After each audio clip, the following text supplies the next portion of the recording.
মুসলমান আমার ভাইজানেরা, নওজোয়ান তরুণেরা, আল্লাহ পাক রব্বুল আলামিন নবী মুসা আলাইহিস সালাতু ওয়াস সালামকে লক্ষ্য করে বলেছিলেন, ও নবী মুসা আলাইহিস সালাতু ওয়াস সালাম, আমি আল্লাহ পাক রব্বুল আলামিন ধনী আর গরীব এই জন্যই সৃষ্টি করেছে যাতে সমাজের মুখে ভারসাম্য বজায় থাকে।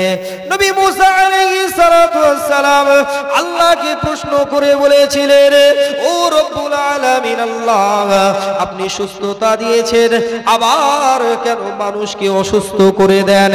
আল্লাহ পাক বলেছিলেন, নবী মুসা আলাইহিস সালাতু ওয়াস সালাম, শোনো শোনো, আমি আল্লাহ পাক যদি মানুষকে সর্ব সময়ের জন্য সুখে রাখতাম, সব সময় যদি তারা সুস্থ থাকতো, তারা আমার নিয়ামতের শুকরিয়া আদায় করতো না। আমি আল্লাহ পাক রব্বুল আলামিন তাদেরকে কি নিয়ামত দিয়েছি এটা তারা কখনো উপলব্ধি করতো না, রিয়েলাইজ করতো না, বুঝতে পারতো না। তাই আমি আল্লাহ পাক রব্বুল আলামিন সুস্থতা দিয়েছি, পাশাপাশি আবার আমি মানুষকে অসুস্থ করে দিই, মানুষ যাতে সুস্থতার গুরুত্বটা বুঝতে পারে।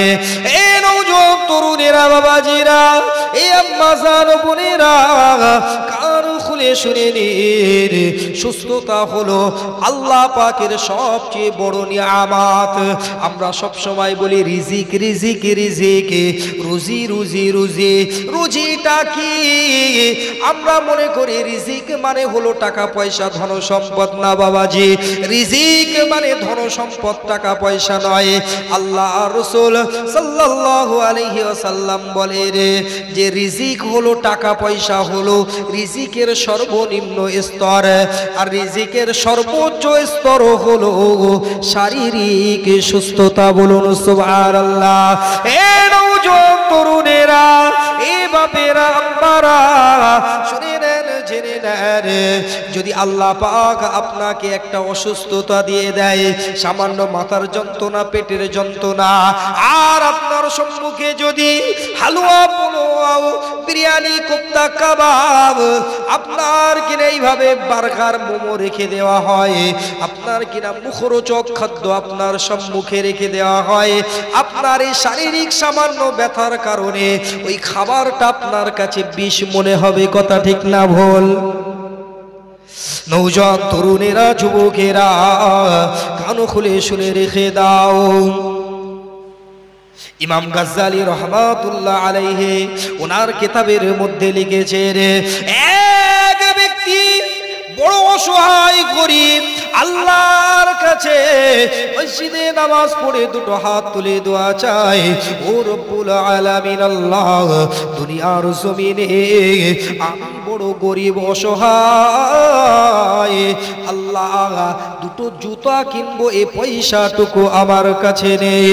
ও রব্বুল আলামিন আল্লাহ, আপনি যদি আমার জন্য দুটো জুতোর ব্যবস্থা করে দেন, মরুভূমির পথে চলতে বড় সুবিধা হবে। ইমাম গাজ্জালী রহমাতুল্লাহ আলাইহি বর্ণনা করেন, খানিকক্ষণ পরে ওই মানুষটা যখন মসজিদ থেকে বার হয়ে এবারে মসজিদের দুয়ারে এসে দাঁড়িয়েছে, এমন সময় দেখছেন একজন ভিক্ষুক ওই নামাজি ব্যক্তির কাছে দুটো হাত বাড়িয়ে দিয়েছে, আমি বড় অসহায়, আমাকে একটু সাহায্য করো। ওই ব্যক্তিটি দেখলেন যে একটু আগে মসজিদে আল্লাহর কাছে জুতা চেয়ে এসেছে, ওই মানুষটি দেখছে, আহারে, যে ব্যক্তির তার সম্মুখে হাত পেতেছে তার দুটো পাই নেই। আবার দৌড়ে মসজিদে ঢুকে গেল, আল্লাহর সিজদায় অবনত হয়ে আল্লাহর কাছে ফরিয়াদ করে বললেন, ও রব্বুল আলামিন আল্লাহ, না না না, আমার জুতো চাই না, জুতো চাই না। ওই মানুষটার তো পাই নেই।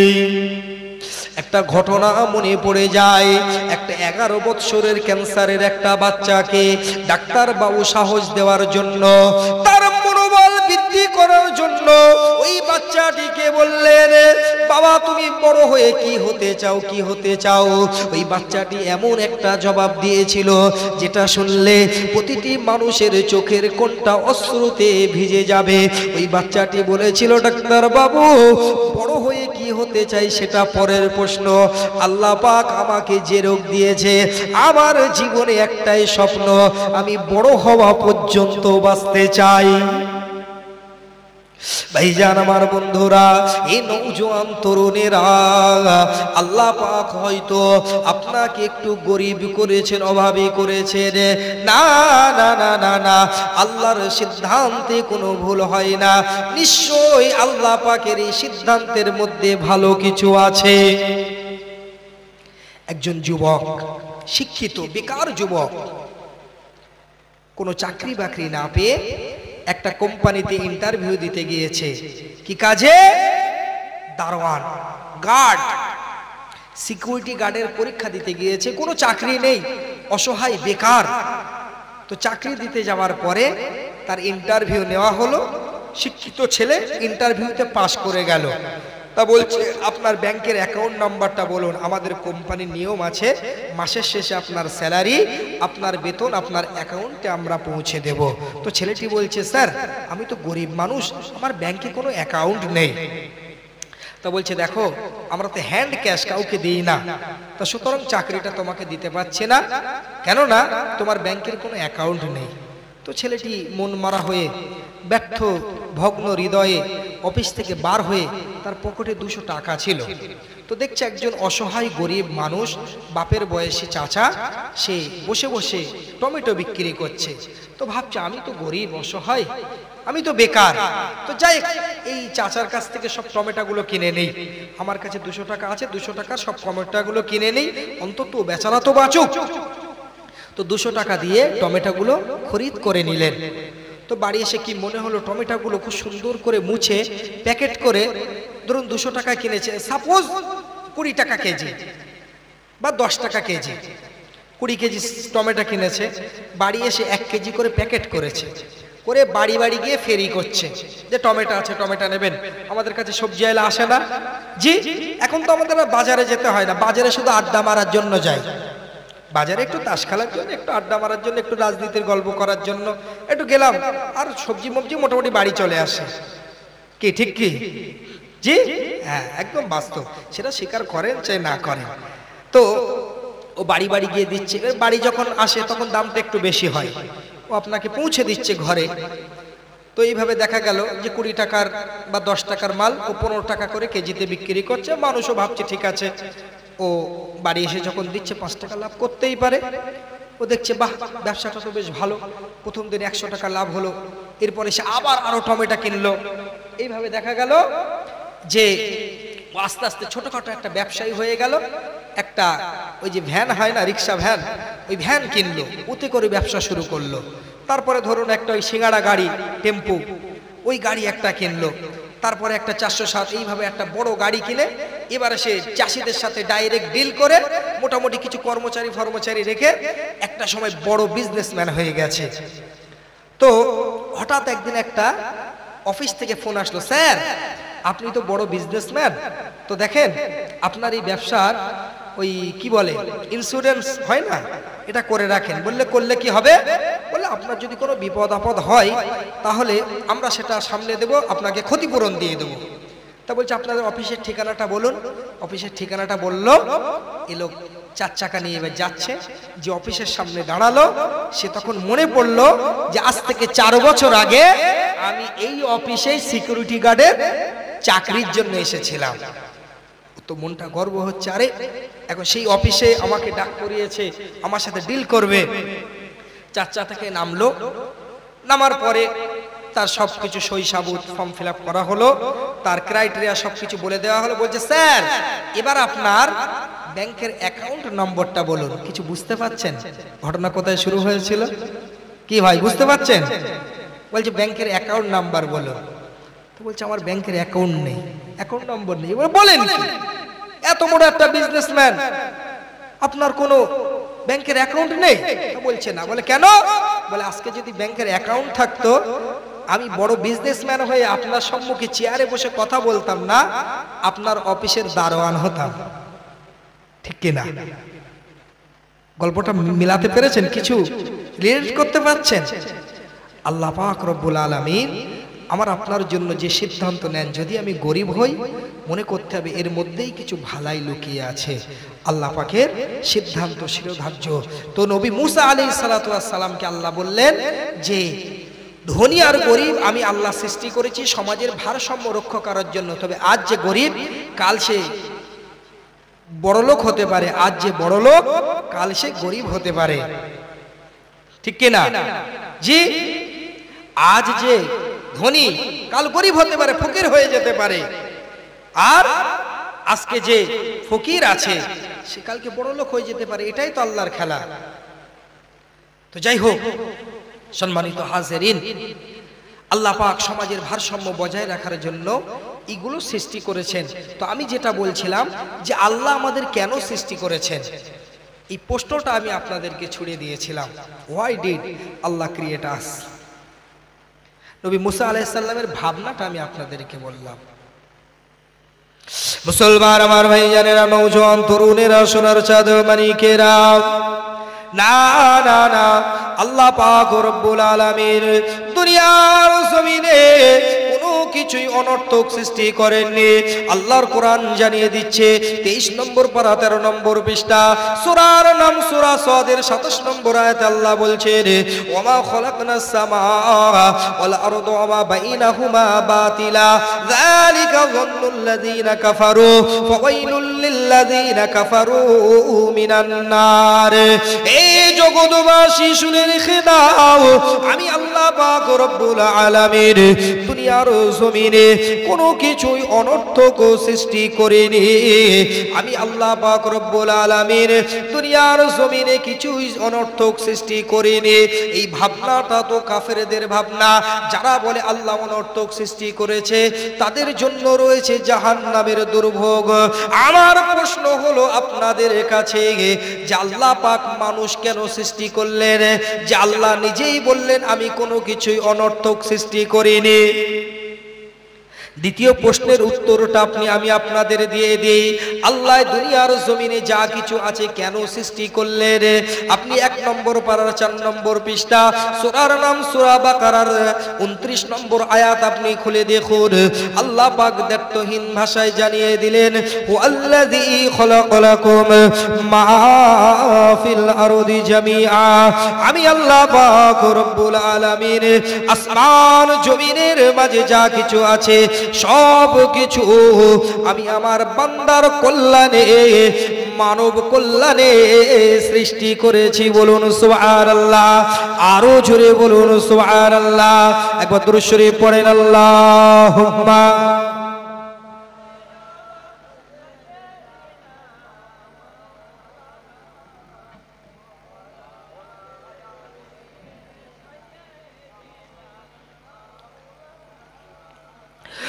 हमने आँखों से देखा नहीं है मगर, हमने आँखों से देखा नहीं है मगर, उनकी तस्वीर सीने में मौजूद है, उनकी तस्वीर सीने में मौजूद है। जिसने लाकर कलामे इलाही दिया, जिसने लाकर कलामे इलाही दिया, ओ मोहम्मद मदीने में मौजूद है, ओ मोहम्मद मदीने में मौजूद है। हमने आँखों से देखा नहीं है मगर, उनकी तस्वीर सीने में मौजूद है। फूल खिलती है पढ़ पढ़ के सल्ले अला, फूल खिलती है पढ़ पढ़ के सल्ले अला, झूम कर कह रही है इबाद सवा, ऐसे खुशबू चमन के गुलों में कहा ऐसे खुशबू चमन के गुलों में कहा जो नबी के पसीने में मौजूद है। जोरे बोलो ना सुभान अल्लाह, अटी जोरे हवे ना सुभान अल्लाह।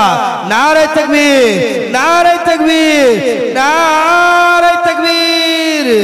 हमने आँखों से देखा नहीं है मगर उनकी तस्वीर सीने में मौजूद है। जिसने लाकर कलामे इलाही दिया ओ मोहम्मद मदीने में मौजूद है। अल्लाहुम्मा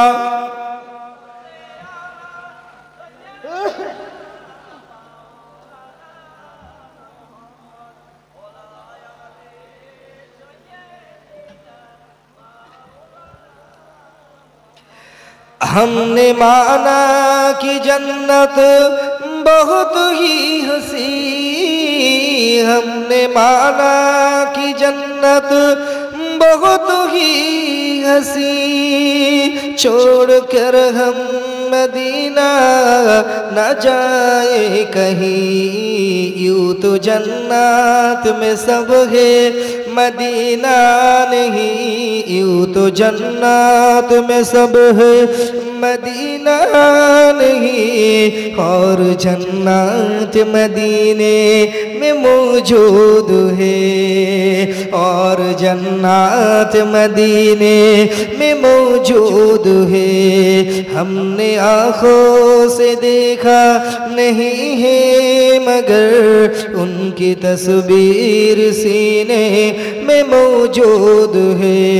जिसने लाकर कलामे इलाही दिया ओ मोहम्मद मदीने में मौजूद है। अल्लाहुम्मा सल्ली अला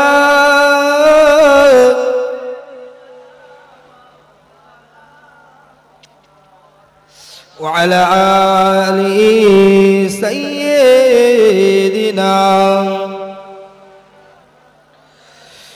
मुसलमान आमार भाईजानेरा नौजवान तरुणेरा আপনাদের কাছে আমার প্রশ্ন ছিল আল্লাহ আমাদের কেন সৃষ্টি করেছে রে। তার আগে আমি আপনাদেরকে বললাম মানুষ ব্যতীত আল্লাহ পাক রব্বুল আলামিন দুনিয়ার জমিনে যা কিছু সৃষ্টি করেছে রে সব কিছু আমাদের কল্যাণে সৃষ্টি করেছে রে, সব কিছু আমাদের কল্যাণে আল্লাহ সৃষ্টি করেছে রে। আপনি যদি আমাকে কোশ্চেন করে রে যে হুজুর সব যদি আল্লাহ পাক মানুষের কল্যাণে সৃষ্টি করে রে তাহলে আপনি আমাকে বলুন আল্লাহ পাক বিষধর সাপকে কেন সৃষ্টি করলেন? আল্লাহর অসংখ্য সৃষ্টি থেকে একটা সৃষ্টির নাম বললাম। তথ্য বলছে, ইনফরমেশন বলছে প্রতি বছরে গড়ে তাম বিশ্বে অল ওভার ওয়ার্ল্ডে 54 লক্ষ মানুষ বিষধর সাপের কামড়ে মারা যায়। তাহলে আপনার মনে প্রশ্ন জাগতে পারে মানুষের কল্যাণে যদি সবকিছু সৃষ্টি হয় আল্লাহ পাক সাপকে কেন সৃষ্টি করলেন? জি প্রশ্ন আসতে পারে। তো মনে রাখতে হবে প্রত্যেকটা জিনিসের দুটো ভাগ আছে, নেগেটিভ আর পজিটিভ। আচ্ছা এই যে জলসা এত সুন্দর করে আপনারা সাজালেন এটা বলুন তো কিসে চলছে? এই যে লাইট টাইট গুলো কিসে জ্বলছে? কথা বলেন একটু। কারেন্টে, বিদ্যুৎ। এই কারেন্টটা হাত দিলে কিরকম লাগবে?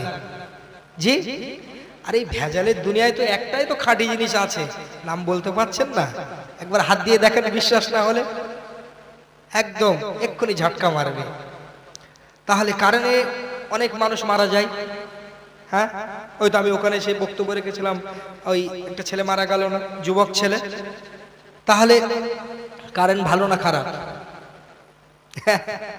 আবার এটা ছাড়া চলতেও পারবেন না। আপনার বাড়িতে আগুন আছে, যে আগুনে কত মানুষ পুড়ে মারা যায়। আবার সে আগুন না হলে আপনার উদরপূর্তিও হবে না, ভালো ভালো রান্নাও খেতে পারবেন না। প্রত্যেকটা জিনিসের দুটো ভাগ আছে, নেগেটিভ আর পজিটিভ। জি ইতিবাচক আর নেতিবাচক। আল্লাহ কেন সাপ সৃষ্টি করলেন? এটা প্রশ্ন। দেখেন, মরুভূমিতে একটা প্রাণী পাওয়া যায় যাকে বলা হয় মরুভূমির জাহাজ, যেটার সাহায্যে মানুষ মরুভূমিতে চলাচল করে। ওই প্রাণীটার নাম কি জানেন? উট, যাকে ইংরেজিতে বলে ক্যামেল, আরবিতে বলে জামালুন। এই উট, ওর একটা রোগ হয়, ওই রোগটার নাম হলো হায়াম। ওই উটের যখন হায়াম নামক রোগ হয়, ও বিষাক্ত সাপ চিবিয়ে খায়, জানা আছে? বিষাক্ত সাপ খাওয়ার ফলে রোগটা সেরে যায়। এবার আপনি আমাকে প্রশ্ন করবেন যে আপনি বললেন আল্লাহ যা কিছু সৃষ্টি করেছে মানব কল্যাণে, তো সাপ খেয়ে উট সুস্থ হচ্ছে, মানুষের উপকার কোথায়? কানেকশনটা কোথায়? একটা রাজার গল্প জানেন? যে রাজার একটা খুব সুন্দর মন্ত্রী ছিল। রাজা মানে ভালো মন্দ যাই হোক, সে একটা কথা বলতো, আল্লাহ যা করে ভালোর জন্য। গল্প জানেন? জানেন ভাই মাসুদ ভাই, জানেন? যাই হোক, তাহলে আল্লাহ যা করে ভালোর জন্য। এখন রাজা কোন একটা কাজে ওর হাত কেটে গেছে, বুঝলেন ভাই? রাজার হাত কেটে গেছে। এখন সবাই এসে আহা হু করছে। আর দেখবেন যারা একটু নেতা গোছের হয়, নেতা মন্ত্রী, ওদেরকে তেল মারার জন্য আবার লোক থাকে আলাদা। মানে হলে এক, ওরা আরো 10 করে দেবে। মানে আমি নেতার খুব কাছে, এটা একটু বোঝানোর ভাব আছে।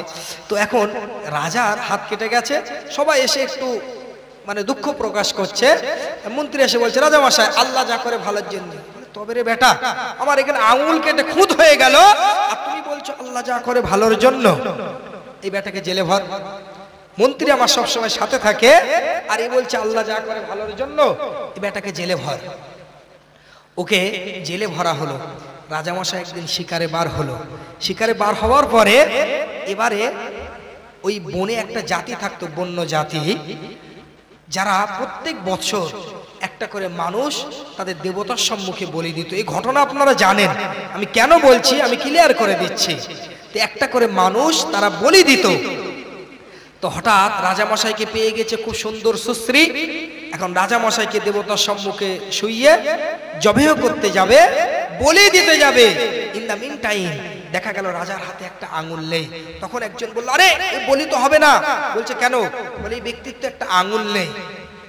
তখন সে জাহানে বেঁচে গেল। তো রাজামশাই তখন মন্ত্রীর কথা মনে হলো, আরে মন্ত্রী তো আমাকে বলেছিল আল্লাহ যা করে ভালোর জন্য। সত্যি তো, আজকে যদি একটা আমার আঙুলের উপর দিয়ে না যেত, তাহলে আমার জীবনটাই চলে যেত, ঠিক কিনা? তো 4 মাস তার আগে মন্ত্রী জেল খাটা হয়ে গেছে। রাজামশাই তাড়াতাড়ি বাড়ি ফিরে বলছে, মন্ত্রী একে আগে বের কর, ও ঠিক বলেছিল, ওর জন্যই আজকে আমি বেঁচে গেলাম। তো মন্ত্রীকে বার করা হলো। এবার আপনাদের কাছে আমার প্রশ্ন, রাজার আঙুল কেটে গেল, রাজা বলি হবার হাত থেকে বেঁচে গেল। এখন মন্ত্রী যে বিনাশ অন্যায় 4 মাস জেল খাটলো, এটি মন্ত্রীর ভালো কি হয়েছে? হ্যাঁ, প্রশ্ন তো। ওর ভালোটা কি? আল্লাহ যা করে ভালোর জন্য, ও তো বেচারা বিনা অন্যায়তে জেল খাটলো, তাহলে ওর ভালো কি হয়েছে? ইসমে মন্ত্রী কা क्या ভালো हुआ? আপনারা একটু ভাবুন তো। উপরে বসে, না না বসে বসে। তো মন্ত্রী কি ভালো হয়েছে? আচ্ছা, রাজামশাইয়ের সাথে সবসময় কে থাকতো? কি বলেছি? মন্ত্রী থাকতো। রাজামশাই যখন শিকারে গিয়েছে, রাজার সাথে কে থাকতো ওই দিন? মন্ত্রী থাকতো। আর রাজার খুঁত রয়েছে, রাজার জায়গায় বলি হতো কে? হ্যাঁ, কথা বলে। মন্ত্রী ভালো হয়েছে না হয়নি? আল্লাহ যেটা করে ভালোর জন্য করে। আর আমি আপনাদেরকে বলেছি, ওয়াল্লাযী খলাকালাকুম মা ফিল আরদি জামিআ, জমিন আসমানে আল্লাহ যা কিছু সৃষ্টি করেছেন দুয়ের মাঝে, সবকিছু মানব কল্যাণে। আপনি বলবেন বিষধর সাপ আল্লাহ সৃষ্টি করেছেন, আর সাপকে উট সুস্থ হয়ে যায়, মানুষের কল্যাণটা কি হলো? মানুষের কল্যাণ হলো এটাই, উট যখন সুস্থ হবে কার তাবেদারি করবে? যে ও তো মানুষেরই তাবেদারি করবে, ও তো মানুষকেই সওয়ারি, মানুষকে নিয়েই তো সওয়ার হবে, ও তো মানুষের মাল বইবে, ও তো মরুভূমিতে মানুষকে সাহায্য করবে। কথা ঠিক না ভুল? মুসলমান আমার ভাইজানেরা, সোনার চাঁদ মানিকেরা, উদাহরণের সাথে বললাম, গল্প করতে আমি আসিনি। আল্লাহ পাক রব্বুল আলামিন এই দুনিয়া দুনিয়ার জমিনে যা কিছু সৃষ্টি করেছেন সব কিছু মানব কল্যাণে সৃষ্টি করেছেন, এমন কি বিষধর সাপকে আল্লাহ মানব কল্যাণে সৃষ্টি করেছেন। এই বিষধর সাপের মুখে যে বিষ থাকে, এই বিষটা উটকে যেমন সুস্থ করে দেয়, তদ্রূপ ভাবে এই বিষ থেকে ওষুধ তৈরি হয়। যাদের হাই প্রেসার আছে তাদের জন্য ওষুধ তৈরি হয়। শুধু তাই নয়, 10 গ্রাম সাপের বিষ দাম হলো 10 গ্রাম স্বর্ণের চেয়েও বেশি, অনেক বেশি। এখন 10 গ্রাম স্বর্ণের বাজার মূল্য কম বেশি হয়তো 72 থেকে 80 হাজারের মধ্যে, অথচ 10 গ্রাম সাপের বিষের মূল্য হলো আপনার কিনা কম বেশি 7 লক্ষ টাকা।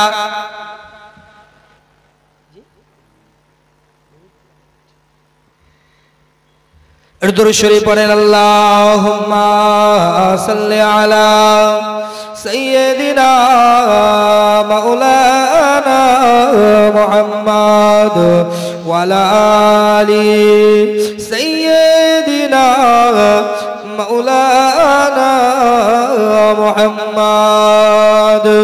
মুসলমান আমার ভাইজানেরা, নওজোয়ান তরুণেরা, সোনার চাঁদ মানিকেরা, ও মদিনা ওয়ালার আশিকেরা, আল্লাহ পাক রব্বুল আলামিন এ দুনিয়ার জমিনে যা কিছু সৃষ্টি করেছেন মানব কল্যাণে সৃষ্টি করেছেন।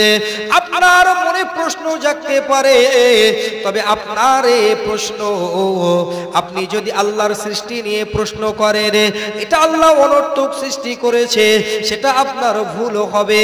তার কারণ হলো আল্লাহ পাক রব্বুল আলামিন এই প্রকৃতির ভারসাম্যকে রক্ষা করার জন্য একটা ফুড চেইন করে দিয়েছে। যেমন ভাবে দেখা যায় অনেক পোকামাকড় আছে, এই পোকামাকড়কে ব্যাঙ খেয়ে নেয়, আবার ব্যাঙকে সাপ খেয়ে নেয়, সাপকে উট খেয়ে নেয়, আবার উটকে মানুষ খেয়ে নিচ্ছে। এটা হলো ফুড চেইন। একটাবার ভাবুন, যদি ব্যাঙ প্রকৃতি থেকে আপনি মাইনাস করে দেন, আউট করে দেন, এই সমাজের বুকে পোকামাকড়ের জ্বালায় অতিষ্ঠ হয়ে আপনি বাঁচতে পারবেন না। আবার যদি সাপকে মাইনাস করে আবার আপনি দেখবেন ব্যাঙ এত ভরে গিয়েছে আপনি ঘরে ধরে আর বাস করতে পারবেন না। আপনি যদি উটকে মাইনাস করে দেন, তাম বিশ্বটা বিষধর সাপে ভরে যাবে। আর উটকে যদি আপনি মাইনাস করে দেন, মরুভূমির পথে চলতে আল্লাহ পাকের শ্রেষ্ঠ সৃষ্টি মানুষের অসুবিধে হবে। আল্লাহ পাক রব্বুল আলামিন তাই তেত্বহীন ভাষায় জানিয়ে দিলেন, বান্দারে এ দুনিয়ার জমিনে আমি যা কিছু সৃষ্টি করেছি সব কিছু আমি মানব কল্যাণে সৃষ্টি করেছি। আপনাদের কাছে একদম বক্তব্যের প্রারম্ভে যে প্রশ্নটা আমি ছুড়ে দিয়েছিলাম, সেই প্রশ্নটা হলো আফহাসিবতুম আন্নামা খলাকনাকুম আবাসাও ওয়া আন্নাকুম ইলাইনা লা তুরজাউন। আল্লাহ প্রশ্ন করেন, বান্দা তোমরা কি মনে করো তোমাদের অনর্থক সৃষ্টি করা হয়েছে? না না বান্দা, তোমারও কাজ আছে। আপনি আল্লাহর কোরআন দেখুন, 27 নম্বর পারা 2 নম্বর পৃষ্ঠা, সূরার নাম সূরা জারিয়াতের 56 নম্বর আয়াত। আল্লাহ পাক দ্ব্যর্থহীন ভাষায় জানিয়ে দিলেন, ওয়া মা খলাকতুল জিন্না ওয়াল ইনসা ইল্লা লিয়াবুদুন। দুনিয়ার জমিনে আমি জিন আর ইনসানকে কেবল আমার ইবাদত করার জন্য সৃষ্টি করেছি। আল্লাহ আমাদের ইবাদত করার জন্য সৃষ্টি করেছেন। আর আমরা বিজাতীয় সংস্কৃতি নিজেদের মধ্যে ঢুকিয়ে আমরা তাদের ইবাদতে মশগুল হয়ে গিয়েছি। জি, আজকে 27 তারিখ না ইংরেজি, তাই তো? আর কয়েকদিন পরে 31st নাইট। যুবকদের মনে অলরেডি প্ল্যান চলছে 31st নাইটে কি করবে। অথচ 31st নাইট নিয়ে এদের প্ল্যান আছে। আপনি জিজ্ঞেস করুন, 100 বললে ভুল হবে না, তবুও আমি 1% তর্কের খাতিরে রাখছি আরবি তারিখ বলতে পারবে না। যে আরবি তারিখ মুসলিম উম্মার উচিত গণনা করা, এটা হলো ফরজে কিফায়া। এরা গণনা করছে নিউ ইয়ার, এরা প্ল্যান করছে 31st নাইট নিয়ে। একটাবার প্ল্যান করলেন না কবরের ফার্স্ট নাইটটা কেমন হবে? না, আল্লাহর কোরআন জানিয়ে দিচ্ছে আপনি 3 নম্বর পারা 20 নম্বর পৃষ্ঠা সূরা আলে ইমরানের 85 নম্বর আয়াত দেখুন, আল্লাহ বলছেন ওমা ইয়াবতাগি গায়রা ইসলামি দীনান ফালা ইউকবালা মিন, যারা বিজাতীয় সংস্কৃতিকে আপন করবে আমি আল্লাহ তাদের কোনো আমলকে গ্রহণ করব না, কোনো আমল আমি আল্লাহ আমার দরবারে আসবে না। আপনি বলবেন যে হুজুর আপনি সাম্প্রদায়িকতা ছড়াচ্ছেন, আপনি হিন্দু মুসলিম বিভেদ ছড়াচ্ছেন। জি না, তার ধর্ম তার কাছে, আমার ধর্ম আমার কাছে। যদি বলেন না ধর্ম যার যার উৎসব সবার, তাহলে আমি বলবো যে নারকেল গাছ যার যার নারকেল সবার, মেনে নেবেন তো? জি হবে না? আচ্ছা ঠিক আছে, এটা যদি না মানেন ওদের উৎসবে আপনি যান, আপনার যখন কুরবানি হবে বলবে আই ভাই গরুর ঠ্যাং ধরতে হবে, এটাও তো আমাদের উৎসব নাকি? সাম্প্রদায়িকতা আমি ছড়াচ্ছি না ভাই, আমি ফ্যাক্ট বলছি, আমি মূল বিষয়টা বলছি। মুসলিম তাদের আজকে নিজেদের আইডেন্টিটি এরা বিসর্জন দিয়ে দিয়েছে। সম্মানিত হাজিরিন, সময় সংক্ষেপ, একজন ওলামা এসেছেন, উনি আপনাদের সম্পর্কে ওয়াজ নসিহত করবেন, তবে আমি আপনাদেরকে শুধু এটুকুই বলছি যে আল্লাহ পাক রব্বুল আলামিন দুনিয়ার জমিনে আমাদেরকে ইবাদত করার জন্য, তার ইবাদত করার জন্য, বন্দেগী করার জন্য আমাকে আপনাকে দুনিয়ার জমিনে সৃষ্টি করেছেন। আর আমরা তার ইবাদত না করে আজকে আমরা কি বলবো যে গায়রুল্লাহর ইবাদতে নিজেদেরকে মগ্ন করে দিয়েছি। খবরদার নয়। আল্লাহ রাসূল সাল্লাল্লাহু আলাইহি সাল্লামের হাদিস, ওয়ান আব্দুল্লাহ ইবনে উমর রাদিয়াল্লাহু তাআলা আনহুমা قال قال رسول الله صلى الله عليه وسلم من تشبه بقوم فهو منهم। এটা আপনার সহিহ মুসলিমের 2564 নম্বর, না সরি, সুনান আবু দাউদের 4031 নম্বর হাদিস।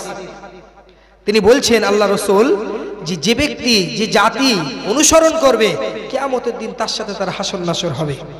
একদম বাস্তব কথা বলছি। একজন বক্তা এসেছেন, আমি এক্ষুনি ছেড়ে দেবো, ছোট্ট একটা বাস্তব ঘটনা আমি আপনাদেরকে উপহার দিয়ে চলে যাব ইনশাআল্লাহ। তার আগে সকলে একবার প্রাণ ভরে দরুদ পড়েন, আল্লাহুম্মা সাল্লি আলা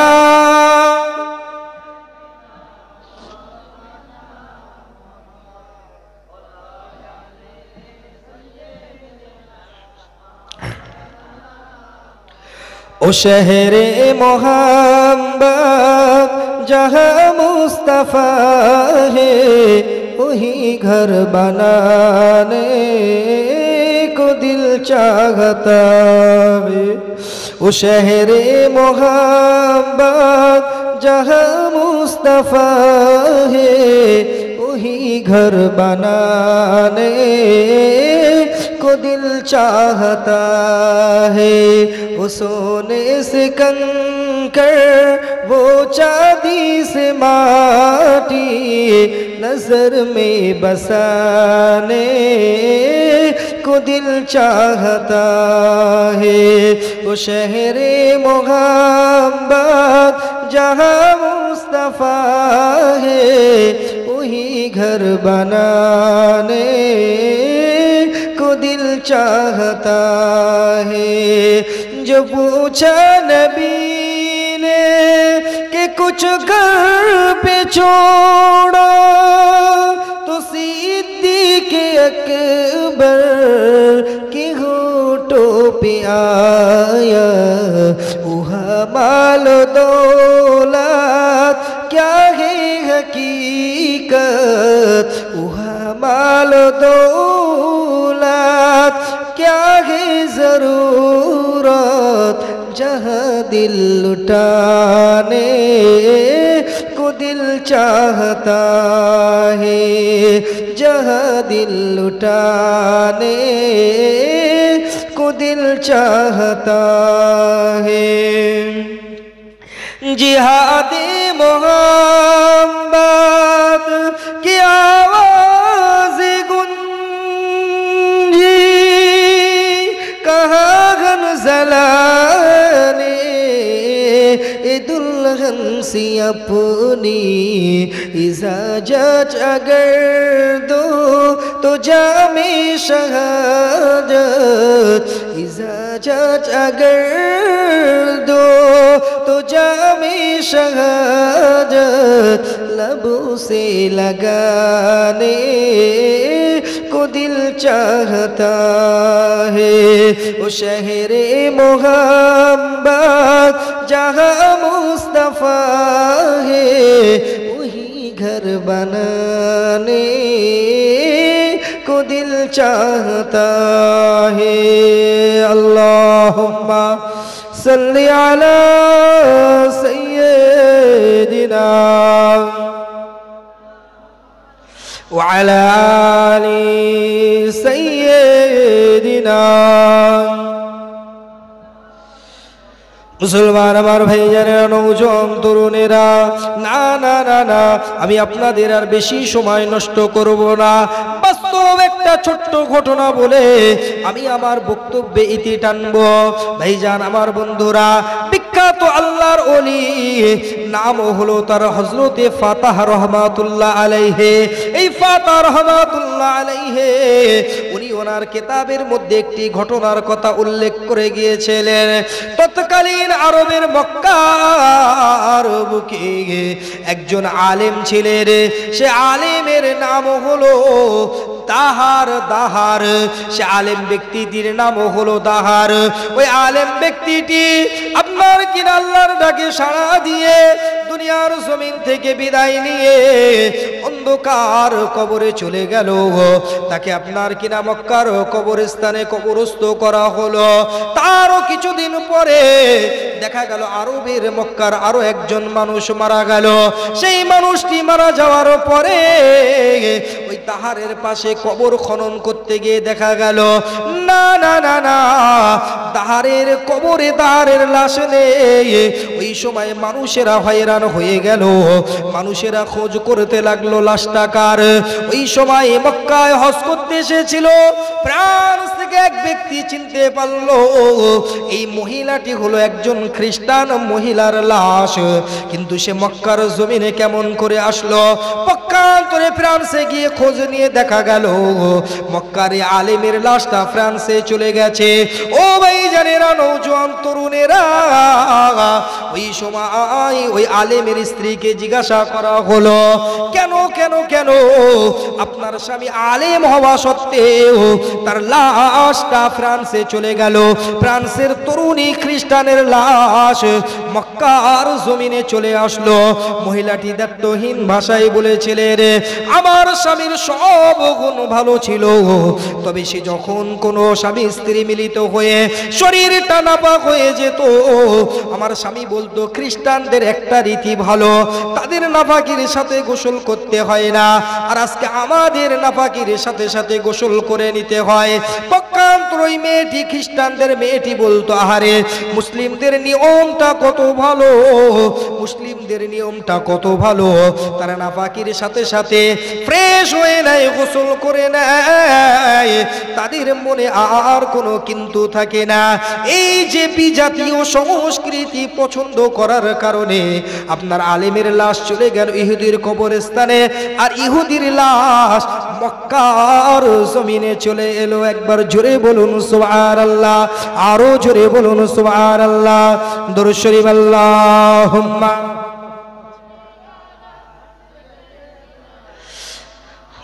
ওয়ালা আলি সাইয়্যিদিনা মাওলানা মুহাম্মদ। সম্মানিত হাজিরানে মজলিস, আমার অত্যন্ত সুপরিচিত এবং অত্যন্ত সুবক্তা, সুজ্ঞানী প্রিয় ভাই জনাব হযরত মাওলানা জুনায়েদ হুসাইন সাহেব সুলতানপুর থেকে ভাই আমার এসেছেন। আপনাদের